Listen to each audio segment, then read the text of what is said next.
자, 오늘은 제11과 9장을 연구하도록 하겠습니다. 9장은 이미 그 전과에서 관찰을 했습니다. 자, 해석에 들어가도록 하겠습니다.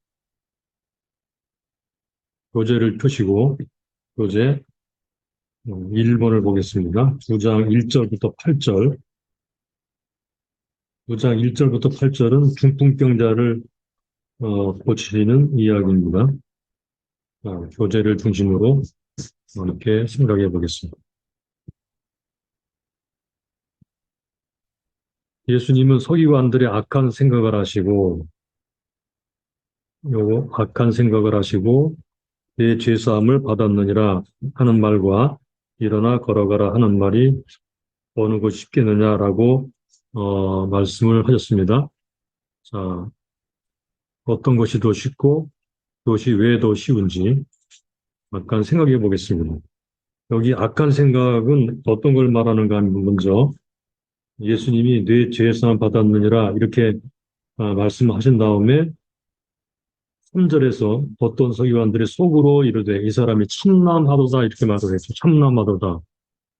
이 참남하다라는 말이 그들의 악한 생각을 보여주는 그런 말입니다. 참남하다. 이거는 참남하다고 생각을 했죠. 이거는 참남하다는 말은 신성모독하다라는 말입니다. 신성모독하다. 자, 네 죄사함 받았느니라 하는 말이 더 쉽죠. 전자가 더 쉽습니다. 요거 네 재산 받았느니라 하는 말하고 일어나 걸어가라 하는 말 중에 어느 것이 쉽냐 그러면 네 재산 받았느니라 하는 전자의 말이 쉬워요. 왜냐하면 그것은 증명되지 않는 말이기 때문에 그 말만 하는 건 쉽다는 말입니다. 예, 말만 하는 건 쉽죠. 그런데 증명하는 것은 사실은 더 어렵습니다. 그래서 일어나 걸어가라 하는 것은 더 어렵다는 말입니다. 자, 그러면 왜 예수님이 내 재산 받았느니라 하는 말을 더 쉬운 말 이거를 먼저 하시고 더 어려운 말인 일어나 내 침상을 가지고 집으로 가라는 말을 나중에 하셨을까? 네, 이것은 예수님께서 죄사하는 권세가 있는 줄을 알게 하시려고 여기 죄사하는 권세가 있는 줄을 알게 하시려고 즉 다시 말해서 더 어려운 말, 즉 사람의 눈으로 볼 수 있는 일을 통해서 사람의 눈에 보이지 않는 것, 즉 죄사함, 더 쉬운 말이죠. 죄사함을 뭐 입증하기 위해서 그렇게 하셨습니다. 그래서 예수님이 죄 용서가 이루어졌다는 사실이 즉석에서 어, 사람들에게 보여졌습니다. 그가 치유를 받은 것이죠. 예수님 그래서 죄 용서의 권세가 있다는 것을 보여주시기를 원했습니다. 즉 표적을 통해서 예수님이 누구신가를 보여주기를 원하셨고 그렇게 하셨다는 말입니다. 자, 3번으로 넘어가겠습니다. 이때 중풍병을 치유받은 사람은 어떤 사람이었는가? 여기 예수님께서 이 사람을 향해서 소자라고 말을 했어요. 소자. 여기 소자. 이 사람은 아무것도 할 수가 없었죠. 다른 사람들이 자기를 데리고 예수님 앞에 오는 것 외에는 스스로 할 수 있는 것이 아무것도 없었습니다. 그래서 어, 이 소자가 예수님께서 안심하라 이런 말을 하심으로 이와 같은 소자가 안심하는 나라라는 것을 예수님이 가져온 나라가 소자가 안심하는 나라라는 것을 보여주셨습니다. 이 나라는 소자와 아무것도 할 수 없는 그런 사람들에게 은혜가 주어지는 은혜의 나라이고, 예, 이 은혜는 어떻게 주어지느냐? 예, 십자가를 통해서 주어지죠. 십자가의 죽으심을 믿음으로 들어가는 나라. 즉, 이 나라는 소자가 안심하는 나라, 누구든지 믿음으로 들어간 은혜의 나라. 그 나라를 예수님이 지금 사람들에게 보여주고 계신 것입니다. 그런데 어, 옛날 그 당시 때에 바리새인들이 믿었던 유대교, 바리새인들이 추종했던 유대교는 이 소자에게는 관심이 없었습니다. 그들이 관심이 있었던 것은 의인이라고 불려지는 요거는 특수계층입니다. 특수계층. 자기들이 어, 주장하는 가르치는 율법을 지켜서 의인이라고 생각했던 그런 특수계층들에게만 관심이 있고 뭐 소자라든가 죄인이라든가 여자라든가 뭐 이런 연약한 사람들에 대해서는 관심이 없었습니다. 이게 이 사람들의 종교의 특징이었어요. 그런데 예수님은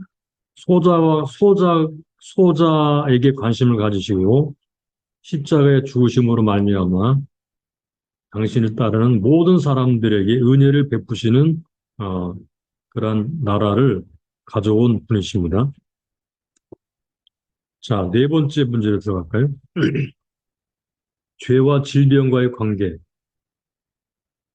네, 죄의 근본 문제는, 질병의 근본 문제는 죄입니다. 죄 문제입니다. 그래서 예수님은 죄 문제를 다루시기를 원하셨습니다. 원론적으로 말을 하면 모든 질병은 죄로부터 온 것입니다. 질병과 죄는 이렇게 원칙적으로, 원리적으로 인과관계가 있는 것입니다. 그렇다고 해서 지금 현재 있는 모든 질병이 그 사람이 지은 죄 때문에 왔다. 그렇게 말하기는 좀 그렇죠. 그러나 원칙적으로, 원리적으로는 모든 질병은 죄로부터 온 것입니다. 그래서 예수님은 이 죄 문제를 다루시면서 질병 문제를 다루셨습니다.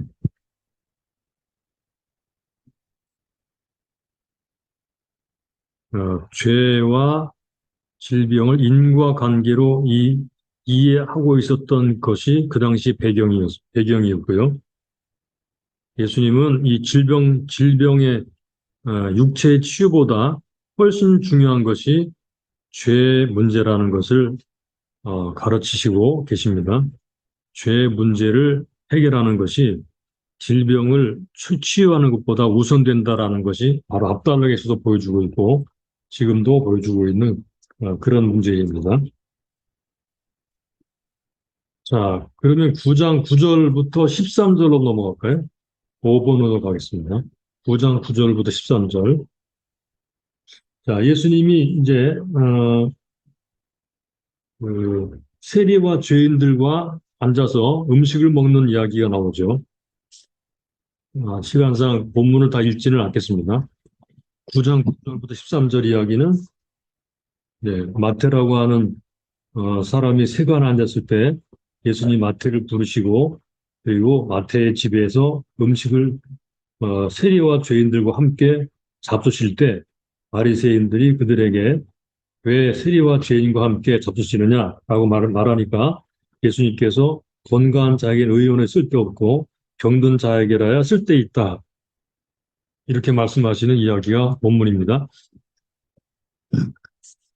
자, 여기서 먼저 세리와 죄인들이 어떤 사람들인가를 간단하게 보고 넘어가겠습니다. 세리와 죄인. 세리는 그 당시에 요 세리는 로마 정부에 세금을 걷는 사람들이었습니다. 세금 관리인들. 그러니까 이 사람들은 어, 유대인이면서 로마 정부의 일을 맡아서 세금을 자기 백성들에게 거두어 갔습니다. 그런데 어떤 때는 더 많은 세금을 부과해서 자기들이 착취하는 일을 하곤 했죠. 이 사람들은 계속 이방인들과 접촉을 했고 백성들의 돈을 갈취하는 일을 했기 때문에 사회에서 버림받은 자들처럼 간주되었습니다. 유대인의 회당에서부터 추방된 그런 사람들, 이런 사람들을 세리다 이렇게 부릅니다. 이 죄인들은 누구인가? 죄인들은 계명을 어겨서 그 하나님의 계명을 그 범하는 사람들을 가리키는 그런 용어가 아니고 이 사람들은 그 당시에 특별한 전문 용어인데 이 사람들은 바리새인들이 바라볼 때 바리새인의 전통에 대해서 무식한 사람들, 종교적으로 열등한 사람들 또는 바리새적인 율법 해석을 인정하지 않는 사람들을 가리키는 말입니다. 그러니까 바리새인들이 자신들은 율법을 잘 지켜서 의인이라고 생각했고요. 자신들처럼 그렇게 하지 않는 부류의 사람들을 죄인이라고 불렀습니다. 그러니까 그 당시 사회에서 소외된 사람들이죠. 예수님은 이렇게 그 당시 사회에서 어, 쫓아냄 받고 때로는 소외된 사람들과 함께 식탁 교제를 했던 것입니다. 자, 그렇다면 식탁 교제가 갖는 의미가 뭔가 생각해 보겠습니다. 식탁 교제가 갖는 의미. 식탁 교제, 식사는 유대인들에게 언약적 의미를 가진 성격이 있었습니다. 언약 식사의 성격을 가지고 있었고요. 함께 식사한다는 것은 공동체에 받아들여짐을 의미하고 바리새인들에게는 그들이 의인이라는 것을 의미하는 것이었습니다. 그래서 유대인들은 특별히 바리새인들은 아무나 함께 식사하지 않았습니다. 물론 그 안에는 이방인들이 포함되어 있고 세리와 죄인들이 포함되어 있는데 이 사람들하고는 절대로 식사를 하지 않았습니다. 그들에게는 음식을 함께 먹는 것은 중요한 종교적 행사였다는 것입니다. 자, 그런데 예수님께서는 세리와 죄인들이라고 불려지는 사람들과 함께 식탁을 나누면서 함께 음식을 드심으로 말미암아 하나님께서는 그 당시에 소외된 사람들에게 자비를 베푸시는 분이시다 라는 것을 나타냈습니다. 그들에게도 구원을 가져오신다라는 것을 나타내는 행동을 하신 것입니다. 자, 그러면 좀 간단하게 볼까요? 예수님의 식탁 교제의 의미. 예수님의 식탁 교제의 의미. 자, 첫째, 용서와 자비의 메시지. 소외되었던 사람들에게 담이 흘리고 용납과 자비를 나타냅니다. 두 번째, 예수님은 구원의 중보자. 예수님은 죄인같이 되기 위해서가 아니라 그들의 의사가 되기 위해서 식탁 교제를 하셨습니다. 세 번째, 하늘 잔치의 기대와 그것을 미리 맛보는 것, 요거 천국 잔치, 하늘 잔치를 기대하고 또는 그것을 미리 맛보는 그러한 의미를 가지고 있습니다. 그리고 네 번째, 하나님 나라 도래를 선포하는 것, 하나님 나라 도래를 선포하는 것. 예, 요게 예수님의 식탁 교제의 의미입니다.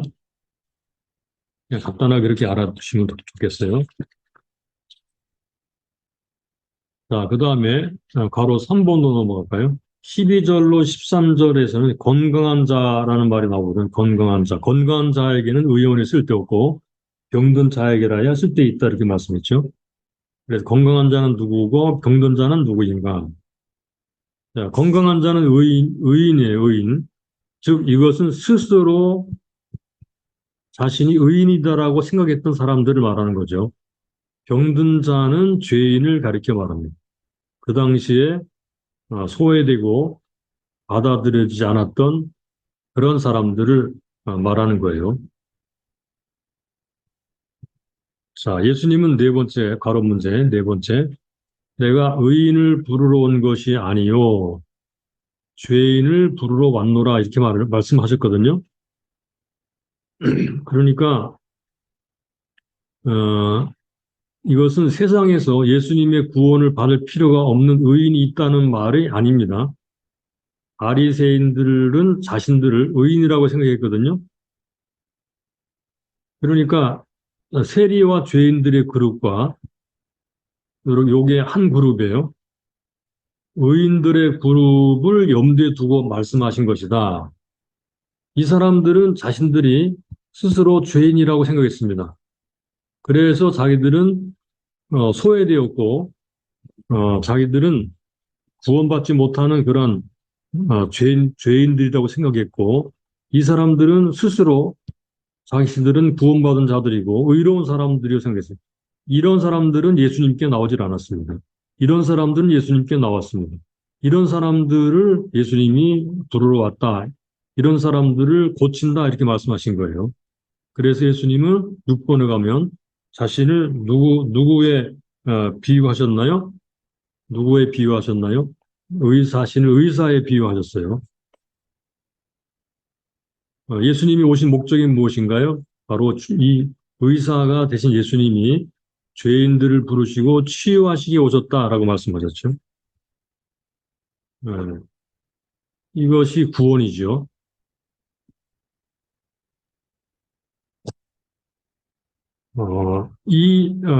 이와 같은 치유는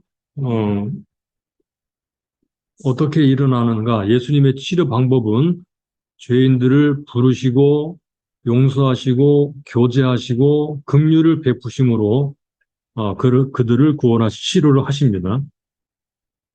다시 말하면 여기 죄를 용납하시는 것이 아니라 죄인들을 용납하셨다는 것입니다. 죄를 지은 사람들을 용납하셨다는 것입니다. 이 사람들을 치유하도록 구원하도록 하셨다는 것입니다. 자, 참고로 이거를 보게 되면요. 자, 여기 보시면 죄는 십자가에서 한 번에 용서되지만 죄로 인한 상처의 치유는 평생토록 예수님과 함께 교제하는 것으로만 가능합니다. 죄로 인한 상처, 죄로 인한 상처, 죄로 말미암아 나타나던 모든 후유증들 이런 것들은 용서받은 뒤에도 계속 예수님과 교제를 나눔으로써 그분의 치유를 받을 필요가 있다는 말씀이에요.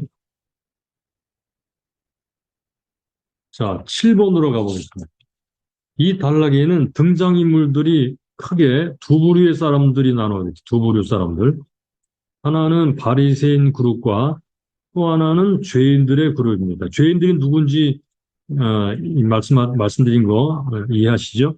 예수님을 쫓는 제자들과 죄인들의 그룹, 두 그룹으로 나눠지죠. 스스로 의인이라고 생각했던 그룹과 죄인이라고 칭해졌던 사람들, 전자, 즉 스스로 의인이라고 생각했던 사람들은 예수님과 어울려서 식탁 교제를 하지 않았고 후자, 죄인이라고 지칭됐던 사람들은 예수님께 부름받고 함께 식탁 교제를 나누었습니다. 결과적으로 전자는 하나님께 버림받고 후자는 하나님의 자비하심 받았습니다. 어떤 사람들을 하나님께서 구원하시는지 알 수 있겠죠? 나는 의인이다 라는 사람들을 구원할 수가 없습니다. 죄를 인정하고 하나님께로 돌아오는 자들만 하나님이 구원할 수가 있습니다. 자, 그러면 그 다음 8번으로 넘어갈까요? 9장 14절부터 17절. 자, 9장 14절부터 17절은 금식에 대한 이야기죠. 요한의 제자들이 예수님께 나와서 바리새인들은 자기들과 함께 바리새인들은 금식하는데 왜 당신의 제자들은 금식하지 않습니까? 라고 했더니 15절 예수께서 저에게 이르시되 혼인집 손님들이 신랑과 함께 있을 동안에 슬퍼할 수 있느냐 그러나 신랑을 빼앗길 날이리니 그때는 금식할 것이니라. 16절 생배 조각을 낡은 옷에 붙이는 자가 없나니 이는 기운 것이 그 옷을 당기어 헤어짐이 더하게 되며 새 포도주를 낡은 가죽 부대에 넣지 아니하나니 그렇게 하면 부대가 터져 포도주도 쏟아지고 부대도 버리게 됨이라. 새 포도주는 새 부대에 넣어야 둘이 다 보존되느니라 그랬죠. 자, 그럼 금식에 대해서 먼저 알아야 되겠죠. 금식. 그 당시에 금식에 관한 관습. 어, 그 당시에 금식에는요, 금식일은 세 날이 있었어요. 세 가지 금식일. 금식일은, 자, 첫째, 속죄일에 했고요, 속죄일. 그 다음에 새해가 되면 했고요, 새해. 그리고, 재난이 닥치기 전, 재난을 당하기 전에 금식을 했습니다. 이게 그 당시에 금식이 하는 습관인데요. 여기에다가 바리새인들은 한 주에 두 차례씩을 금식을 했는데 월요일과 목요일 날 금식을 했습니다. 이렇게 다른 금식일을 더 추가시켰다는 거예요. 그러니까 이 사람들은 대단하죠, 그죠? 얼마나 열심히 있는지를 알 수 있겠죠? 얼마나 유대교에 열심을 내는 사람들이었는지를 알 수 있어요. 그래서 금식을 하는데 예수님은 왜 금식하지 않느냐? 예수님은 제자들은 왜 금식하지 않느냐? 이렇게 물었던 거죠. 그랬더니 예수님이 신랑과 함께 있을 때는 금식할 수 없다. 신랑을 빼앗길 날이 오는데 그때는 금식할 것이 이렇게 말씀하셨어요. 자, 예수님은 자신 누구에게 비유하셨습니까? 네, 자신 신랑에 비유했죠. 그래서 혼인잔치에 비유했고요. 식탁교제는 신랑이 초대받은 사람들에게 베푸는 연회, 축하 만찬이라는 말입니다. 그러니까 신랑과 함께 있을 때는 금식할 수 없다. 이렇게 말씀하신 거예요. 그러면서 16절, 17절에는 두 가지를 말씀하셨는데 비유가 두 가지가 동일한 메시지를 반복하신 것이죠. 아, 동일한 다른 말로 두 번 반복을 하신 거예요. 자, 여기서 새 것은 무엇이고 낡은 것은 무엇인가? 그러니까 생배 조각을 낡은 옷에 붙이는 자가 없나니 새 것과 낡은 옷, 낡은 것. 17절 새 포도주를 낡은 가죽 부대에 넣지 아니하나니 새 포도주, 낡은 가죽 부대. 또 새 포도주는 새 부대에 넣어야 된다. 이렇게 말씀하셨어요. 낡은 것은 뭘 말할까요? 낡은 것은 토라에 규정된 종교 관행이나 행동 양식, 금식과 같은 것을 말해요. 새 것은 예수님을 통해서 구체화된 복음과 하나님 나라의 새로운 실제, 요걸 새 거예요. 새 것입니다. 그 당시 사람들은 이렇게 토라에 규정된 종교 관행과 행동 양식, 금식과 같은 그러한 양식, 행동 양식을 취했습니다. 그런데 예수님은 그들이 그러는 동안에 먹고 마시면서 잔치를 하셨죠? 다른 거예요, 그죠? 서로 완전 다르죠? 그러면서 새 포도든 새 부대 이렇게 말씀하셨어요. 새 포도주는 새 부대에 자 복음이 펼쳐 보이는 새로운 현실은 토라의 참된 의미와 의도를 본의 있게 해석하신 예수님의 윤리적 가르침을 바탕으로 한 새로운 행동 양식을 요구한다. 자, 이걸 말하면 새 포도주는 하나님 나라의 새로운 실제입니다. 하나님의 나라가 도래한 내용들, 새로운 사실들입니다. 새 부대는 뭘 말하는가 하면 예수님이 새롭게 해석하신 율법에 대한 성실한 준수. 자, 이거를 좀 더 쉽게 말하자면 새 포도주는 예수님이 가져오신 새로운 내용들입니다. 새로운 내용. 요거는 하나님 나라의 실제죠, 그죠? 새 포도주는 새로운 내용이고요. 옛날 내용이 아닙니다. 유대인들이 지켰던 옛날 내용이 아닙니다. 새 부대는 뭘까요? 새 부대는 이건 새로운 양식. 양식은 먹는 양식이 아니고 의식, form이라는 말입니다. 자, 새로운 양식이 뭐죠? 이거는 옛날에는요, 타율적으로 지켰습니다. 타율적으로. 요거는 옛 양식이에요. 타율적으로 딱 정해놨어요. 금식일을 예를 들면은 1년에 3번, 그리고 월요일, 목요일 날 더 플러스 2번, 플러스 알파 2번. 이게 억지로 막 지켰어요, 이렇게. 이렇게 하면, 이게 옛날 스타일이 되는 거예요. 그런데 새로운 양식은 이렇게 딱 규정되고 얽매여서 하는 것이 아니고 자율적으로 지킵니다. 그것은 새 것입니다. 자율적으로, 자발적으로, 자원에서. 여기는 기쁨이 충만한 그런 그 표시로서 잔치를 하게 되고 이런 것도 나타나게 되죠. 예수님이 하신 대로 따라하는 것입니다. 자, 정리하자면 새 포도주는 예수님과 하나님의 나라의 실제이고 새 부대는 예수님을 따르는 하나님의 나라의 새로운 행동, 양식이라고 말을 할 수 있습니다. 자, 그러면 좀 더 간단하게 종교는 금식을 하지요.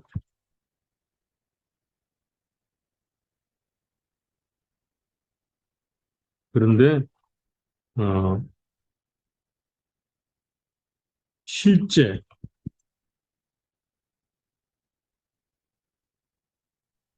그거는 표현.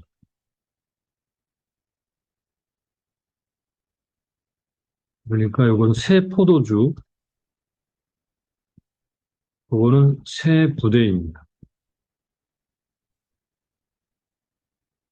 자, 옛날의 실제는요, 이렇게 표현됐어요. 금식이라고 하는 것으로, 표현됐어요. 그래서 어떻든지 간에 1년에 3번, 일주일에 2번, 이런 금식을 해야 했어요. 이게 강제적이죠. 그런데 하나님, 예수님이 가져오신 종교, 이게 실제입니다. 하나님의 나라는 새로운 표현 방식으로 해야 된다는 거예요. 그때그때 맞게 하나님의 말씀의 원리를 따라서 이게 새 부대에 넣는 거예요. 실제는 새 포도주가 되는 것이죠. 그러므로 어, 특정한 문화나 형식만이 영과 진리를 표현한다 이렇게 말하면 안 되죠. 이렇게 되면은 바리새적인 종교주의가 됩니다. 그 당시에 바리새인들은 금식할 때 예수님은 잔치를 벌이셨어요. 그러므로 우리는 이거를 알아야 될 것입니다.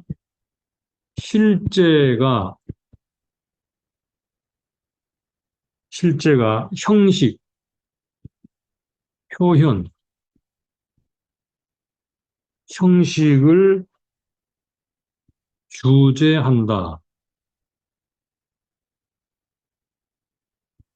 그리고 실제가 형식을 규제하지 형식으로 실제를 규제하는 게 아니라는 말입니다. 네, 이렇게 좀 간단하게 하고요. 원하시는 분들은 좀 더 깊이 연구를 하시길 바랍니다. 자, 11번으로 넘어갑니다. 하나님의 나라의 임재 안에서 살아가는 그리스도인의 삶의 방식은 어떠해야 됩니까? 그래서 하나님의 나라 임재 안에서 살아가는 그리스도인의 삶의 방식,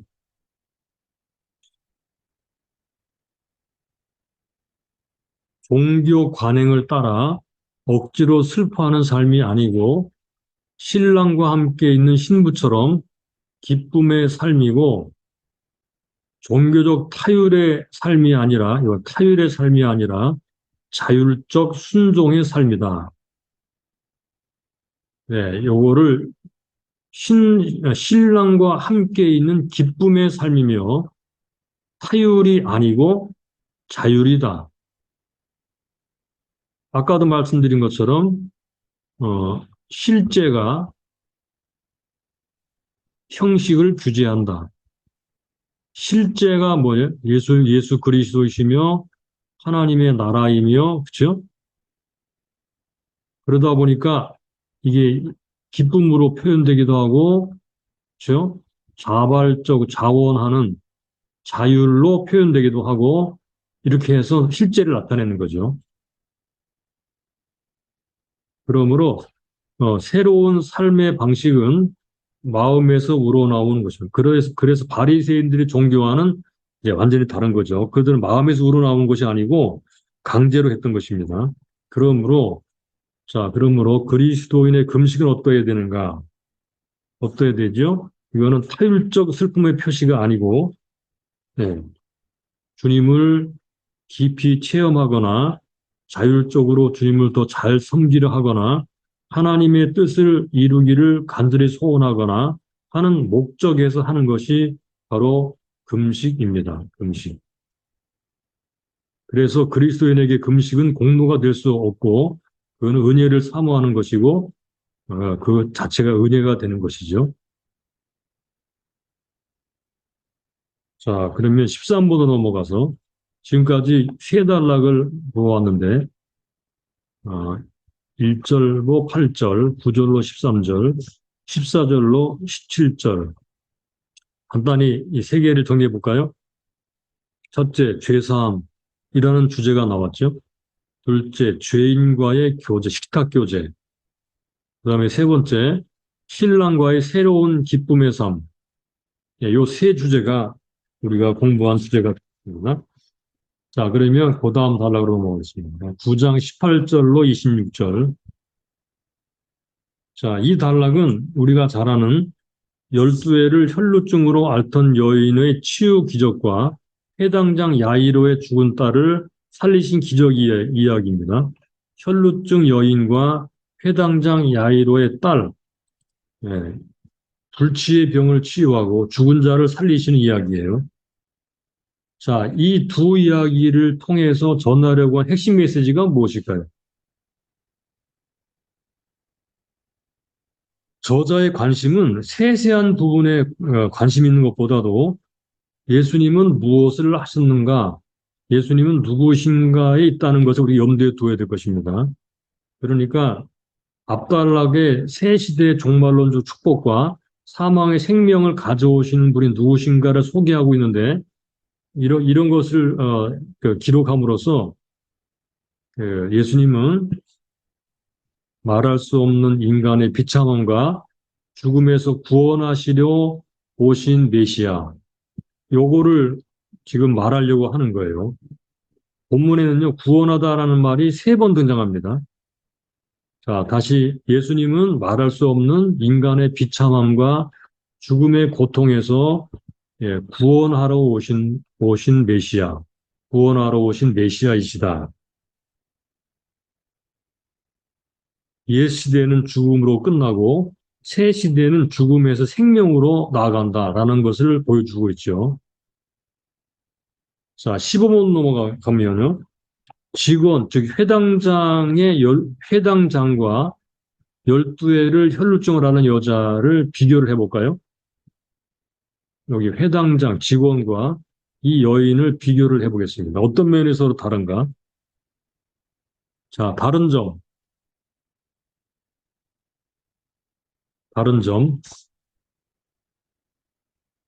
아, 자기 딸이 죽은 회당장과 12회를 혈루증을 하는 여자가 어떻게 다른가?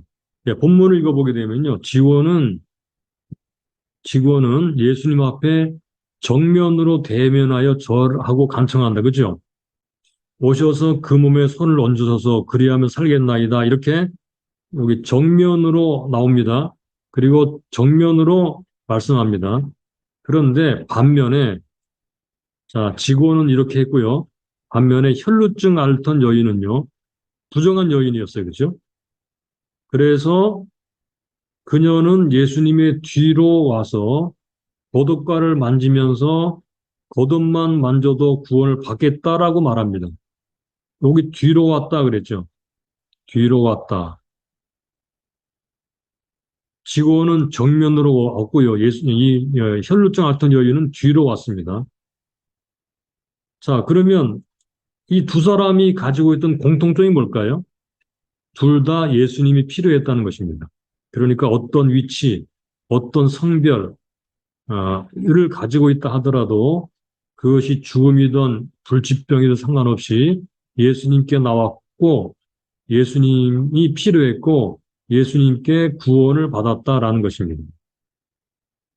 네, 그렇죠? 예수님은 어떤 사람이라도 받아주십니다. 나오는 어떤 사람이라도 그가 여자가 됐던 뭐 불치병을 가졌던 어떤 고통과 질병이 있던 어떤 상태에 있든 간에 어떤 처지에 있든지 간에 예수님께 나올 수 있고 예수님은 그들을 다 받아주신다. 예, 그렇죠. 예수님은 인간이 가지고 있는 모든 고통을 짊어지십니다. 그리고 십자가에서 죽으십니다. 그리고 우리에게는 새 시대의 생명의 기쁨을 주십니다. 마태는 바로 이러한 메시아의 오심을 간결한 필체로 우리에게 전하고 있습니다. 예, 얼마나 이것이 복음이겠습니까? 그렇죠? 자, 본문을 좀 더 자세히 보게 되면요. 16번. 뭐 피리 부는 자들과 헌화하는 자들이라는 말이 23절에 나와요. 이게 누구들을 가르치는 잠깐 볼까요? 피리 부는 자들, 요 사람들은요. 장례식에서 슬픈 곡을 연주하기 위해 불려온 직업적 악사들이라고 합니다. 직업적 악사들. 이 사람들은 군중의 애곡을 유도하는 역할을 했어요. 그래서 와서 피리를 불고 슬픈 그런 곡을 연주하면서 다른 사람들의 애곡을 유도하는 역할을 했고요. 이 환호하는 무리라는 말이 또 나오죠. 공동 번역에는요, 곡하며 떠드는 무리라고 되어 있는데, 그 당시의 유대 풍습에 따라 손의 죽음을 곡하며 슬퍼하던 사람들, 예, 그러니까 이 사람들은 어, 크게 소리 내어서 울고 곡하는 사람들이었는데, 그 당시에 때는요, 아무리 가난한 사람이라도 곡하는 여인 서너 명쯤은 부르게 마련이었다고 해요. 이 사람들도 전문적으로 와서 곡을 해주고 어, 돈을 받고 그런 사람들이었다는 거예요. 네, 이런 사람들이 있었다는 것 참 놀랍죠. 그런데 예수님은 이렇게 절망스러운 자리에서 소녀가 잔다 이렇게 말씀하시죠. 예, 소녀가 잔다. 그러므로 인간의 죽음이 어떤 것인지를 말씀해 주고 있어요. 예수님은 예수님의 십자가 부활 사건은 죽음이 모든 것이 끝이 아니라는 것을 강력히 보여주고 있어요. 그러므로 예수님은 죽은 자를 살리심으로써 이 소녀의 체험이 모든 그리스도인의 체험이 되도록 하실 것입니다. 자, 9장 27절로 31절까지를 볼까요? 17번으로 가겠습니다. 27절로 31절까지의 이야기는요, 두 사람의 소경을 고치신 이야기입니다. 두 사람의 소경 고치신 이야기.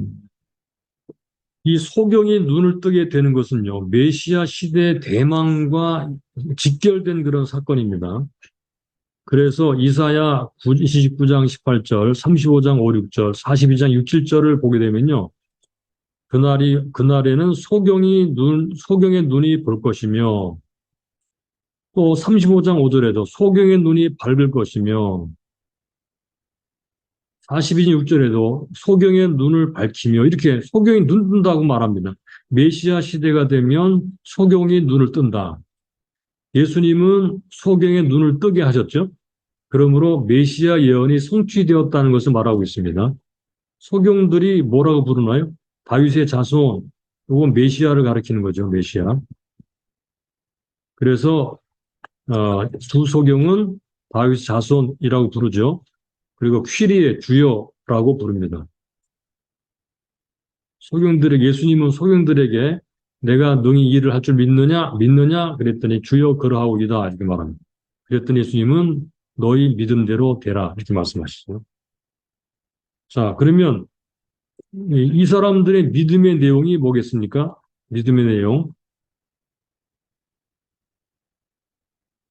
어, 소경의 치유는 예수님이 누구신가에 대한 믿음과 불가분리예요. 내가 능히 이 일을 할 줄을 믿느냐? 내가 능히 이 일, 나와 이 일, 예수님과 이 일, 이거는 분리될 수가 없죠. 그러니까 보게 될 줄 믿는다는 것은 예수님 누구신가를 믿는다는 전제를 가지고 있어요. 예, 우리가 이 소경들의 믿음에 대해서 한번 생각을 해야 될 것입니다. 내가 누구인 줄 진짜 아느냐? 이렇게 물으신 것이라고도 볼 수 있어요. 그러니까 믿음은 예수 그리스도가 누구신지를 믿는 믿음.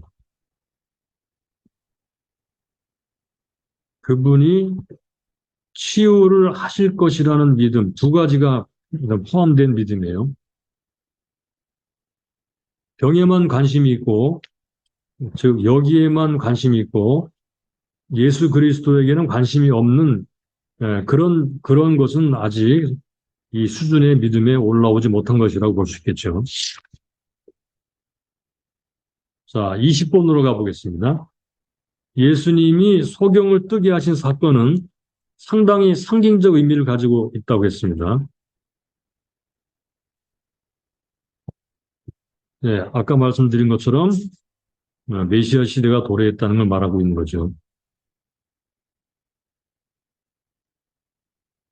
여기 너희 소경들은 밝히 보라 이사야 40에서 18절에 나오는데 이것은 하나님의 종 이스라엘이 소경이 되었다 탄식하는 말씀입니다. 그러니까 메시아는 육신의 눈만 뜨게 하는 자가 아니라 그 백성 영적 눈을 뜨게 하는 데 관심을 가지고 계셨다는 것입니다. 그러니까 단순히 육신의 눈만을 뜨는 것으로 이야기의 메시지를 두지 말고 영적 눈이 뜨는 것과도 관련이 있다는 것, 이것을 우리가 염두에 두어야 될 것이라 하는 말씀입니다. 자, 그 다음 달랑 21번으로 가겠습니다. 32절부터 34절. 이거는 벙어리가 말하는 사건이죠. 귀신 들려 벙어리 된 자를 치유하셨습니다. 귀신 쫓겨나고 벙어리가 말을 했죠. 그래서 무리들은 어떻게 말을 했나요? 무리들은 놀라서 이스라엘 가운데서 이런 일을 본 때가 없다. 즉, 다시 말하면 메시아 시대가 도래했다라는 것을 말하고 있는 거예요. 그런데 반대로 여기 바리새인들은 저가 귀신의 왕을 빙자의 귀신을 쫓아낸다. 이렇게 말함으로써 얼마나 그들이 이 시대를 보지 못하는 진짜 소경이고 귀머거리였는가를 보여주고 있죠.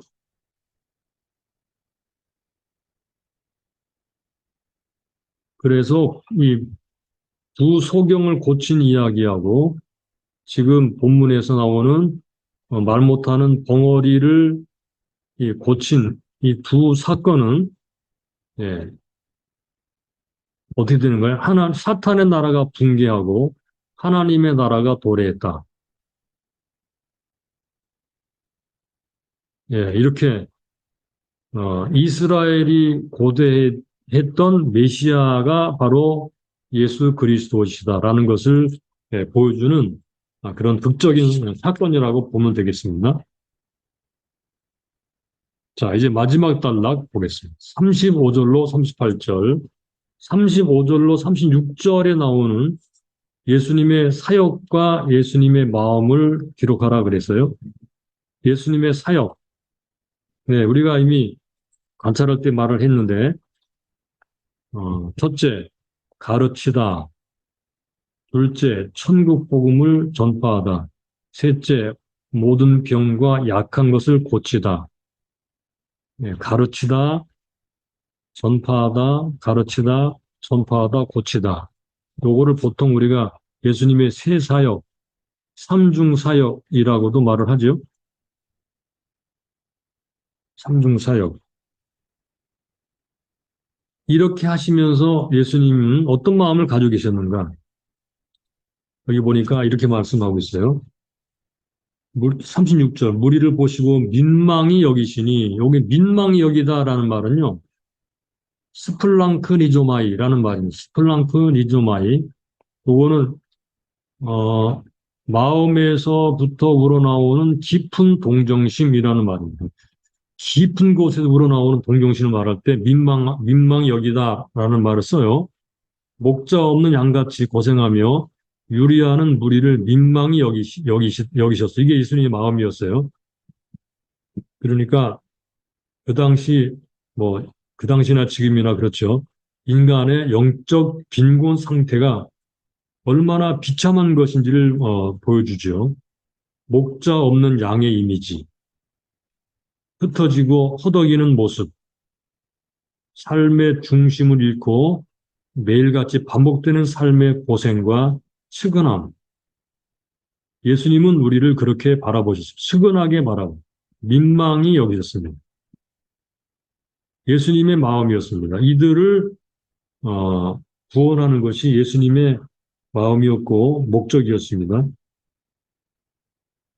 이런 것을 생각하시면서 예수님은 일꾼들이 부족하다. 일꾼들을 위해서 기도해라. 이렇게 말을 했어요. 일꾼들. 제자들이 해야 했던 기도, 초대교회가 해야 했던 기도, 오늘날 우리가 기도해야 하는 기도, 어떤 기도인가요? 예, 일꾼을 위한 기도입니다. 일꾼이 뭘 하는 사람인가요? 네, 예수님이 했던 사역을 하는 사람들입니다. 첫째, 가르치고, 둘째, 전파하고, 셋째, 고치고. 예, 요 일을 하는 게 일꾼들이죠. 이들을 위해서 기도하라라고 말씀하셨습니다. 그리고 나서 10장으로 넘어가는데요. 예수님이 12제자를 부르셔서 더러운 귀신 내고 고치는 그런 능력을 주시고 가서 천국이 가까웠다 전파하라 고치고 귀신을 내어 쫓으라 그랬죠. 일꾼들이 하던 일을 그대로 하십니다. 그리고 마지막 절에는 가르쳐라 이렇게 말씀했죠. 그래서 가르치고 전파하고 고치고라는 세 가지를 12제자가 하게 하셨어요. 12제자는 예, 모든 교회의 하나의 본보기고 하나의 모델이 되는 거죠. 예, 우리도 이 일을 하는 것입니다. 이것이 일뿐입니다. 자, 이제 9장의 대부분의 대장들은 그 당시나 지금이나 절망 가운데 있는 인생들을 대표한다고도 말을 할 수가 있겠어요. 자, 어떤 사람들이 나오나요? 첫째, 중풍병 환자. 다른 사람에 의지해서 수송된 중풍병자. 그는 아무것도 할 수 없는 절망스러운 상태에 있었죠. 그리고 두 번째 나오는 사람들이 세리와 죄인들. 세리와 죄인들입니다. 이들은 완전히 소외된 사람들이고 그 당시 사람들이 인정받지 못했던 인간 취급받지 못했던 사람들이었습니다. 세 번째가 혈루증 앓던 여인입니다. 혈루증 앓던 여인. 네, 부정한 사람이고 정면으로 사람을 보거나 말하지 못하는 예수님을 정면으로 볼 수 없었던 그런 사람, 뒤로 와서 예수님의 겉옷을 만져야 했던 사람, 이런 사람이었습니다. 그리고 죽은 소녀, 해당장의 딸이죠. 죽은 소녀, 절망이죠. 어릴 때 이 사람은 죽었습니다. 예, 죽음이라는 절망을 잘 나타내죠. 그리고 그 뒤에 나오는 다섯 번째가 소경, 여섯 번째가 벙어리입니다. 네, 이런 사람들은 다 어떤 사람들이었습니까? 목자 없는 양 같은 사람들입니다. 목자 없는 양 같은 사람들. 이런 사람들을 예수님은 어, 구원하시려고 오셨습니다.